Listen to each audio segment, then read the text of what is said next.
notre invité, son prénom c'est Kevin, mais je ne vais pas présenter ce dernier. Je préfère lui laisser la possibilité de nous dire en quelques mots qui il est. Kevin, toi. Merci Samuel pour l'honneur que tu me fais de m'inviter ce soir pour échanger avec nos amis de partout dans le monde. Voilà, tu l'as dit si bien, je suis Kevin Wycliffe Mukem pour une présentation complète. Je suis un doctorant finissant et parallèlement, j'ai également quelques activités professionnelles. Question de joindre les deux bouts comme tout Africain normal qui essaye de se trouver en Occident. Voilà, merci, c'était clair, concis et précis. Mais ce que tu as oublié de nous dire, c'est que tu viens du continent. Est-ce bien cela? Ah ben ouais, je pense que mon accent il m'a trahi. Donc je suis un valeureux citoyen du continent. J'aime à le dire, je suis un citoyen du monde, mais avant tout, je suis un citoyen du continent. D'abord, le Cameroun d'abord, oui. Pour ceux qui ne connaissent pas le continent, c'est le Cameroun. En fait. Nos autres frères du Mali, du Sénégal, de la Côte d'Ivoire, surtout la belle famille, sentez-vous saluer, ok? Ne soyez pas frustrés parce que ici, c'est l'Afrique qui gagne. Donc, comme je vous ai dit, l'opportunité ici, c'est de toujours partager les bonnes informations. Kevin nous l'a dit, il est doctorant. Mais tu ne nous as pas dit ton doctorant, c'est dans quelle spécialité?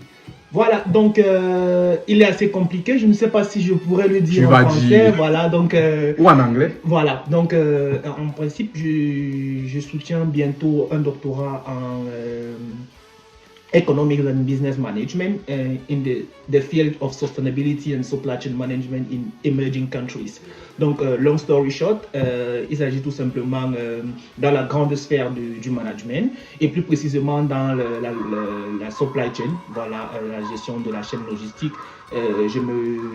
J'ai un intérêt particulier comme ça pour les entreprises d'hydrocarbures et spécialisé dans les entreprises du tiers-monde. D'accord, super. Vous le voyez, c'est une personne qui est d'abord bien faite, ok, une tête bien pleine. Oh, voilà. Et comme je marche toujours avec des personnes, je peux l'appeler aujourd'hui mon collègue parce que oui, quand nous faisons un doctorat, autant pour moi, nous avons la possibilité de nous appeler chers collègues. Comme lui, moi également, je vais soutenir, je crois, en juin, Dieu voulant. Donc, nous te souhaitons bonne chance, beaucoup de courage. Merci. Et ici, pourquoi je parle de doctorat? La première des choses, selon toi, je l'entends beaucoup dire, en Afrique, tout le monde est attiré par le buzz, tout le monde recherche l'argent. Selon toi, est-ce que aujourd'hui l'école c'est important? Voilà, si je veux être péremptoire, je dirais non. Pourquoi non? C'est sans doute la réponse que beaucoup voudraient entendre. Ils vous diront, on a des célébrités que j'adore aussi, qui sont bougrement riches, qui sont vachement riches, qui n'ont pas fait de grandes études, mais qui ont beaucoup d'argent. Voilà. Donc, de notre côté, je vous dirais, l'école aussi, c'est bien. C'est pas seulement bien, c'est même excellent. Pourquoi? Parce que c'est la seule garantie que demain, nous aurons une belle vie. Des gens qui réussissent, des non-name, des gens qui n'ont pas fait de grandes études qui réussissent, on les compte du bout des doigts. Alors que tout le monde peut réussir en allant à l'école, tout simplement. Et avec l'école, le plus loin vous allez et le mieux sera le résultat, le rendu. Donc, toujours aller le plus loin, surtout quand vous avez la possibilité d'avoir des gens qui vont vous supporter pendant votre parcours. N'hésitez pas à aller le plus loin possible, vous ne regretterez pas. D'accord. Ce que Kevin a oublié de vous dire, c'est que notre parcours a commencé au Cameroun, ok, dans un institut privé qui est nommé ESG, sans publicité. Ensuite, Kevin est allé en Russie comme moi, ok, il a fait Saint-Pétersbourg, moi j'étais à Ryazan. Ensuite, si je ne me trompe pas, tu es allé en France pour un master spécialisé. Et, chose du hasard, nous nous sommes retrouvés en Lettonie. Voilà. Ton parcours, c'est plus de 4 pays. Qu'est-ce que la question ici, c'est quels sont les enseignements depuis le Cameroun jusqu'ici en Lettonie? Voilà, je dirais, tu as tracé un parcours à peu près correct. Voilà, j'ai un parcours assez atypique qui n'est pas très différent du tien. Voilà, donc je quitte le Cameroun. Je pense que c'est dans les années 2016. Je viens d'avoir déjà un master à l'ESSEC de l'Université de Douala. Donc, il est important de noter qu'avant l'ESSEC de l'Université de Douala, j'ai d'abord été à l'École supérieure de gestion, USG, que j'adore bien. C'est mon coup de cœur, voilà. Et puis, quand j'arrive en Russie, j'ai bien dit la Russie, le prétendu enfer, comme les gens le disent. Et d'après mon expérience aujourd'hui, je peux dire que c'était l'aventure la plus fabuleuse de ma vie. Exactement. Voilà, donc parce que mon passage là-bas m'a forgé, il m'a donné de nouveaux horizons. C'est même là que je me suis rendu compte que je devais faire un doctorat. Donc, je quitte la Russie, comme tu l'as dit, avec un autre master, voilà. Donc, après, je vais en France, à l'UM Normandie, l'école de management de Normandie, où je fais un autre master. Et pendant mes études en France, je vais également faire comme ça un bref parcours en Allemagne, dans le cadre d'Erasmus. Et après quoi, Wow. je vais rentrer au Cameroun, comme tout être normalement constitué venant du continent. Parce que je vais aider le continent et puis il faut que je me rends compte qu'il faut que j'aille encore plus loin. Et puis je reviens pour faire un doctorat. Je suis en train de... Bon, je l'ai presque terminé en fait. D'accord. Donc c'est ça mon... Ok. Du Cameroun à ici en Lettonie, est-ce que tu penses que voyager, quitter le Cameroun a été une bénédiction ou une malédiction? En quelques mots. Voilà, donc je ne sais pas si tu peux me prendre au mot. Si je dis que c'était une bénédiction, on dira partout, mais c'est quoi cet habitant du continent qui dit quitter son pays, c'est une bénédiction? Non, mais et puis après, nous sommes des citoyens du monde. Donc s'il y a cette interconnectivité entre les peuples, ça veut dire qu'on a ce besoin-là, ce besoin incessant de pouvoir changer, de pouvoir s'échanger, voilà, j'y arrive. Ce qu'on appelle souvent le transfert, voilà, j'y arrive, le transfert de compétences. Voilà, donc aujourd'hui j'ai une éducation, un background multiculturel, je n'en suis que content. Voilà, où que je suis, je peux servir mon prochain.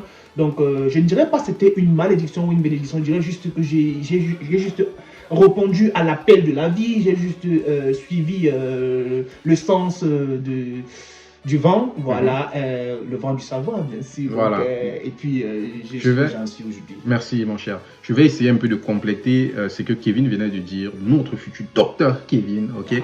Restez. Si tu n'as pas encore liké cette vidéo, like-la, partage, lâche un commentaire. Ça, c'était pour une parenthèse. Ce que j'aime souvent dire, c'est que voyager, c'est bien. Parce que ça apporte beaucoup d'autres choses, ok? Il y a des... Tu vas apprendre une autre culture, par exemple, une nouvelle langue, voir un nouvel environnement, tester si tu peux faire face aux difficultés. Parce que chaque jour est une nouvelle opportunité pour savoir si tu vas réussir demain ou après-demain. Savoir si tu peux vivre seul. Comme nous n'avons pas une famille ici.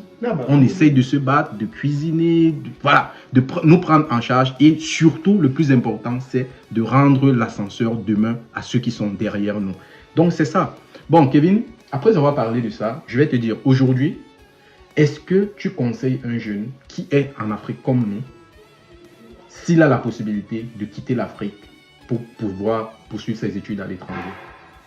Voilà, Samuel, je pense que ta question elle est rhétorique parce qu'à l'intérieur, de façon un peu malicieuse, tu t'es porté comme ça, donner la réponse. Je pense que la réponse, de manière péremptoire, je le dirais, c'est oui. Un oui sec. Si tu es au Cameroun, tu peux avoir la possibilité d'aller même au Tchad étudier. Fais-le. Pourquoi? Je l'ai dit tantôt. C'est très important cet échange de culture, ce mixage-là. Allez voir comment ça se passe ailleurs. Ce n'est qu'en allant voir comment ça se passe ailleurs qu'on pourra acquérir de nouvelles choses. Même si d'un point de vue conceptuel, on a l'impression que ce pays est moins classé que le nôtre ou alors il est moins classé que ceux dont nous avions les a priori, c'est toujours important parce que ce qui se fait sous d'autres cieux est différent et ça peut toujours nous apporter un plus. Voilà, donc je vais aussi profiter comme ça pour faire valoir aussi ces compétences-là de manager, vous voyez un peu. Et c'est de là que vient l'innovation, vous voyez. Quand vous allez consulter les success stories de tous ces gens-là qui ont fait des choses fabuleuses, vous verrez que le défi qui est venu peut-être dans le voyage, il était en campagne, il était à la plage, c'est comme ça qu'il a eu un déclic par rapport à fabriquer X, par rapport à faire telle chose, par rapport à innover. Donc notre aptitude à innover ne peut venir que du fait qu'on a une bonne culture. Pour avoir une bonne culture, il faut se déplacer, il faut rencontrer d'autres cultures, il faut rencontrer d'autres manières d'agir, voir comment ça se passe sous d'autres cieux et les implémenter, pourquoi même pas les transformer et faire quelque chose d'assez nouveau. Voilà. Super, waouh, il est intéressant. Maintenant, ce que j'avais remarqué sur Kevin, je ne sais pas si je te rappelle, il y a de cela 2 ou 3 mois, nous allions au boulot, oui, parce que nous sommes collègues, bien évidemment. Ouais. Et j'avais des difficultés, ou j'ai même des difficultés à rédiger mon mémoire. J'ai de la flemme en quelque sorte. Et Kevin m'avait donné quelques astuces, vite fait, pour me dire comment on structure un mémoire de fin d'études d'un doctorat. Est-ce que tu peux essayer un peu de partager ça avec quelqu'un qui nous regarde et qui prépare un doctorat? Voilà, Samuel, je m'en voudrais si je ne corrige pas cette erreur que tu as commise. Déjà, en fin de cycle doctorat, on ne prépare pas un mémoire. C'est assez diminutif, c'est péjoratif. Oh, papa. Voilà, donc en fin d'études de doctorat, on prépare une thèse. Ouais, voilà. Thèse, voilà, c'est le mot. Voilà, donc, mais je comprends parce qu'en disant mémoire, tu veux ratisser large. Tu veux que nos cadets, qui soient peut-être, je ne sais pas, HND qui sont en BTS, en bachelor, en licence, en master puissent également bénéficier parce que le dit comme ça, grosso modo, c'est presque la même chose, c'est une même méthodologie, quoi. C'est l'application de cette méthodologie-là qui arrive à l'élaboration d'un travail scientifique.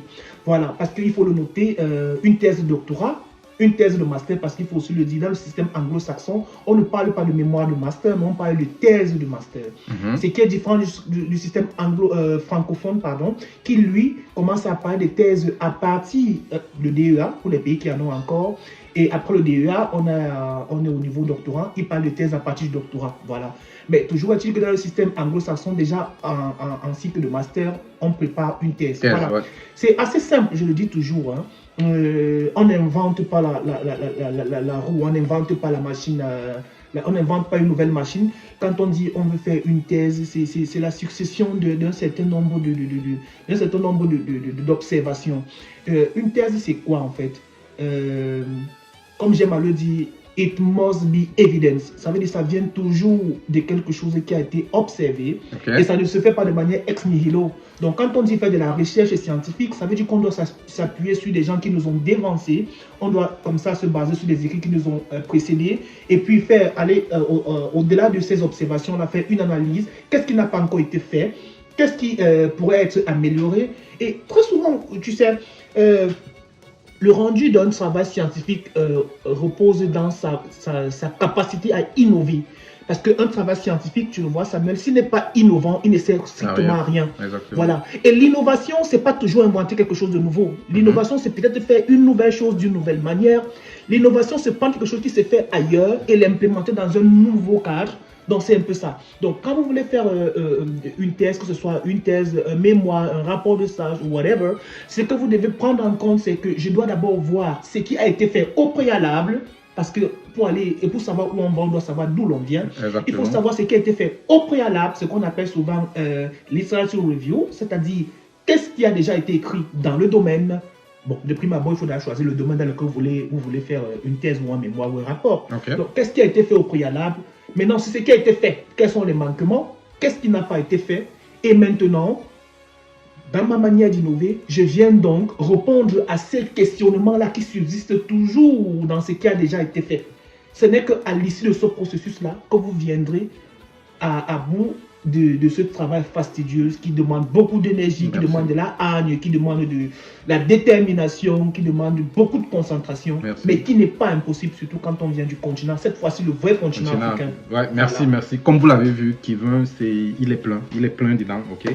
Donc, si vous voulez que ce dernier revienne ici pour une prochaine vidéo pour des conseils, des astuces, comment faire pour écrire un rapport, comment faire par exemple pour vous coacher ou vous conseiller, je vous ferai l'amitié de tout simplement l'inviter ou alors de vous passer son contact parce que oui, ces services sont payants, ce n'est pas du gratuit. Et Kevin, comme tu le sais, la page d'Immigrés Africains, c'est une page qui est là autant pour moi pour partager un contenu gratuit à un maximum de personnes. Aujourd'hui, nous sommes en Lettonie, demain on ne sait pas où on va se retrouver. Quelqu'un qui est aujourd'hui en Lettonie, quelqu'un qui est en Afrique et aimerait étudier en Lettonie, est un bon ou un mauvais choix? Voilà, je vais également, j'aime bien commenter ce que nous appelons en Afrique des préjugés. Pourquoi? Parce que tu vas dire Lettonie, comme je l'ai fait sciemment tout à l'heure, je ne sais pas si tu t'en souviens, de bien dire que c'est Lettonie en français et c'est Latvia en anglais. Voilà, et là, ça change aussi que selon que nous soyons par exemple en allemand, parce qu'en allemand, on parle de Lettland. Lettland, yes. Voilà, donc ça peut carrément changer comme ça. Et très souvent, la plupart dans l'imaginaire collectif, on ne connaît pas trop la Lettonie. J'ai été choqué, outré et même, comme on dit souvent chez nous, dépassé, qu'en France, qui est ce pays, l'un de ces pays phares de l'Europe, qui est des citoyens français qui ne sachent pas où est située la Lettonie. Ce que les gens ont alors, c'est que nos amis, tes internautes doivent savoir, c'est que la Lettonie, d'abord, de prime abord, c'est un pays de l'Union européenne. Donc déjà, nous savons qu'il faut un certain type de standard. Maintenant, c'est l'économiste qui va vous parler. Il faut répondre à un certain nombre de critères économiques, à un certain nombre de critères macroéconomiques pour faire partie de l'espace de l'Union européenne. Donc si on n'est pas classé par les institutions de Bretton Woods comme étant un pays développé, on ne peut pas faire partie de l'Union européenne. Ça, c'est de prime abord. Et secondo, c'est un pays du Schengen. Ça veut dire la libre circulation des biens et des personnes. Voilà, j'allais dire une bêtise. des personnes dans tout l'espace de ces pays. Ils sont aujourd'hui 27. Voilà. Donc la Lettonie, c'est un pays développé. Il est certes petit, peu connu de beaucoup, mais c'est un pays développé. Et juste comme ça, là, pour te faire un pied de nez, quand vous avez un diplôme en Lettonie, il se présente exactement comme un diplôme obtenu en France, obtenu en Allemagne. Déjà, pourquoi? Parce qu'il y a l'harmonisation des programmes, ça c'est bien, avec le fameux programme Erasmus, je l'ai mentionné à l'entame.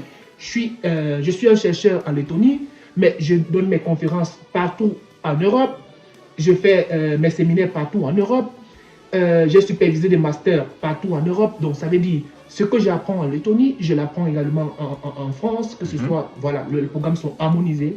Donc, je disais tantôt, le diplôme que vous obtenez, ce diplôme-là, au-dessus, il y a les fameuses étoiles, les fameuses étoiles. Bon. Donc, ça veut dire la Lettonie, c'est une destination comme celle de la France, qui est déjà saturée, comme l'Allemagne. Et puis, je ne sais pas si tu veux que je le fasse, ou alors on le fera ultérieurement. Les avantages, voilà, de la Lettonie par rapport à je pense que ça, c'est une autre vidéo. Ce que, autant pour moi, je vais essayer de me répéter, beaucoup de personnes oublient, c'est la première année, certes, tu dois payer une scolarité pour venir par exemple en Lettonie. La procédure est vraiment compliquée, raison pour laquelle nous sommes là pour vous accompagner. Kevin également fait ce travail de façon privée. Il ne le partage pas très souvent sur les réseaux sociaux, mais il a déjà accompagné beaucoup de personnes à venir en étranger. Par exemple, vous pouvez venir ici. Non seulement vous avez la possibilité, on peut parler de quelques avantages, non seulement vous pouvez avoir la possibilité de travailler, mais aussi d'obtenir une bourse d'études qui peut financer votre train de vie ou alors payer même vos scolarités. Vrai ou faux? Voilà, donc il a dit quelque chose d'assez important, c'est que c'était une particularité que je voulais garder pour une vidéo ultérieure, mais comme Samuel, c'est celui-là qui s'est mis dans une boule de cristal et qui dit l'avenir. Il y a cet avantage en Lettonie, c'est qu'à partir déjà de master, vous avez un permis de résidence avec le droit exclusif de travailler de manière illimitée. Ça veut dire qu'à partir de master en Lettonie, vous pouvez avoir carrément 2 boulots, 3 boulots. Il n'y a pas de restrictions horaires, il n'y a pas de charges horaires qui tiennent. Vous pouvez travailler autant que vous voulez. Vous avez à peu près de manière professionnelle les mêmes prérogatives qu'un citoyen letton. Ce qui est exceptionnel dans toute l'Europe. Parce qu'il me souvient, mes collègues de la Belgique, avec qui nous travaillons sur un projet fabuleux en ce moment, un projet communautaire, dans le cadre de ma thèse, ils n'ont pas cette possibilité-là. Ils sont certes des doctorants comme moi, mais ils ne peuvent travailler que 20 heures. Ça veut dire que la rémunération qu'ils obtiennent, ce n'est que 20 heures par semaine. Quand je leur dis que moi, j'accumule deux fois 3 boulots, comme ça, je suis consultant, je suis à l'université, entre l'assistanat dans l'enseignement et tout, donc je peux travailler autant que je veux, ce qui est exceptionnel. Ça, c'est une exclusivité spécifiquement lettonne. Ok, peut-être on va sortir une dernière question, parce que la vidéo ne va pas être trop longue. Ok, ça va dépendre de vous, les amis. Si vous pensez que Kevin est vraiment intéressant, si vous pensez que ce contenu vous parle, vous nous lâchez en commentaire, vous mettez Kevin, et tu reviens de façon gratuite. Je n'ai même pas 5 francs à lui donner. Déjà, donc. Ok. Pour sortir de cette vidéo, en quelques mots, ok, tu seras bref, s'il te plaît. Quel est le conseil que tu peux donner à un jeune qui nous regarde aujourd'hui? Un conseil de façon générale. Qu'est-ce que tu peux leur dire, s'il te plaît? Qui va aller loin ménage sans monture. Vous voulez réussir dans la vie, donnez-vous les moyens de le faire. Si vous avez la possibilité, allez le plus loin possible. Si on vous mentionne la Lettonie, n'ayez pas peur. Je sais que dans des vidéos précédentes et même dans des vidéos ultérieures, vous allez échanger avec Samuel par rapport à cette opportunité-là. Ne vous découragez pas par le fait que, il faut aller, je ne sais pas trop, en Égypte pour récupérer un visa. C'est toujours une opportunité et une opportunité en or. Nous aurons l'occasion, je sais que lui, il veut jouer un peu le cafetier, de vous dire quelles sont les portes qui nous ont été ouvertes à partir d'ici.